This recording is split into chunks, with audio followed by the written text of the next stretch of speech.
thunderstorm warning for northern Humboldt County in eastern Maryland, central Queen Anne's County in northeastern Maryland until 6:15 p.m. At 5:06 p.m., a severe thunderstorm was located over Hope or near Centerville, moving southwest at 10 miles per hour. Hazard, half-dollar size hail. Source, radar indicated. Impact, damage to vehicles is expected. Locations impacted include Easton, Centerville, Churchill, Queen Anne, Star, Skipton, Y Mills, Carville, Hope, Starkey Corner, Graysonville, Cordova, Queenstown, Hillsborough, and Dominion.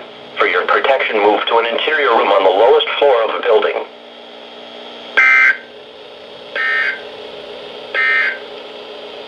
Now for the National Weather Service Marine